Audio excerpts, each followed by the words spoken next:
नमस्कार भक्तों, स्वागत है आपका अपने चैनल भक्ति अनुष्ठान में। आज हम आपको सुनाने जा रहे हैं एक ऐसी कथा जो मित्रता की परिभाषा बदल देती है। यह कथा है द्वारका के महाराज, जगत के पालनहार भगवान श्री कृष्ण की और एक निर्धन ब्राह्मण सुदामा की। एक थे सिंहासन पर विराजमान भगवान और दूसरा था टूटी झोपड़ी में रहने वाला मित्र, पर दोनों के हृदय में प्रेम, विश्वास और मित्रता समान थी।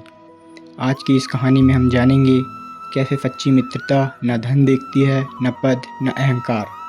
पुराणों में वर्णन मिलता है कि श्री कृष्ण और सुदामा ने गुरु संदीपनी मुनि के आश्रम में शिक्षा ग्रहण की थी। आश्रम में सभी शिष्य समान थे, न कोई राजा था, न कोई निर्धन। कृष्ण और सुदामा साथ उठते, साथ अध्ययन करते, साथ गुरु की सेवा करते। एक दिन गुरु माता ने दोनों को वन से लकड़ी लाने भेजा। अचानक तेज वर्षा होने लगी। घना जंगल, अंधकार और बिजली की चमक।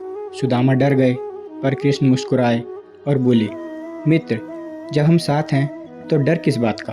दोनों रात भर पेड़ के नीचे खड़े रहे और एक दूसरे का हाथ थामे रहे। यहीं से जन्मी उनकी अटूट मित्रता।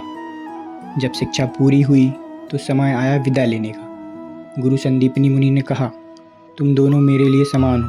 कृष्ण द्वारका की ओर चले गए और सुदामा निर्धन जीवन की ओर, पर मित्रता का सूत्र कभी टूटा नहीं। सुदामा अत्यंत विद्वान थे, पर धनहीन। वे एक छोटी सी कुटिया में रहते थे, जहाँ न भोजन की निश्चितता थी, न वस्त्रों की। उनकी पत्नी सुशीला अत्यंत पतिव्रता और सहनशील थी। एक दिन जब घर में अन्न नहीं था, तो पत्नी ने विनम्र स्वर में कहा, स्वामी, आपके मित्र श्री कृष्ण आज द्वारका के राजा हैं, उनसे मिलने क्यों नहीं जाते। सुदामा बोले, मैं मित्रता को धन के लिए अपवित्र नहीं करना चाहता। और पत्नी के आग्रह पर वे द्वारका जाने को तैयार हुए। सुदामा के पास भेंट में देने के लिए कुछ नहीं था। तब पड़ोस की स्त्री ने मुट्ठी भर चिवड़ा दे दिया। वही चिवड़ा लेकर सुदामा द्वारका की ओर चल पड़े। जब सुदामा ने द्वारका नगरी देखी तो वे संकोच में पड़ गए। सोने के महल, रत्न जड़ित द्वार और चारों ओर वैभव। वे सोचने लगे, मैं कहाँ और यह वैभव कहाँ। जैसे ही श्री कृष्ण को पता चला कि उनका मित्र सुदामा आया है, भगवान सिंहासन छोड़कर दौड़े और सुदामा को गले लगा लिया। वे उनके फटे वस्त्रों की परवाह नहीं करते, केवल मित्र को देखते हैं। कृष्ण स्वयं सुदामा के पैर धोते हैं। तब सुदामा रो पड़े। जब श्री कृष्ण ने सुदामा की पोटली देखी तो बालकों की तरह बोले, मित्र, मेरे लिए क्या लाए हो। सुदामा संकोच में थे। कृष्ण ने मुट्ठी भर चिवड़ा खा लिया। रुक्मणी जी चिंतित हो उठी।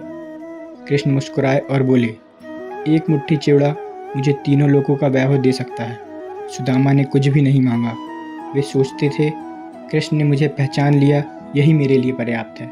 जब सुदामा अपने गांव लौटे तो उनकी कुटिया महल बन चुकी थी। पत्नी रेशमी वस्त्रों में थी। सुदामा समझ गए, यह मित्रता का फल है। सुदामा पुनः द्वारका गए। कृष्ण और सुदामा पहले जैसे ही थे। इस कथा से हमें यह सीख मिलती है, सच्ची मित्रता में स्वार्थ नहीं देखा जाता। भगवान भक्त के प्रेम से बंधे होते हैं। विनम्रता सबसे बड़ा धन है। मित्रता धन नहीं, भाव देखती है। भक्तों, श्री कृष्ण और सुदामा की मित्रता हमें सिखाती है, यदि सच्चा मित्र हो तो जीवन की सबसे बड़ी पूंजी मित्रता ही होती है। जय श्री कृष्ण।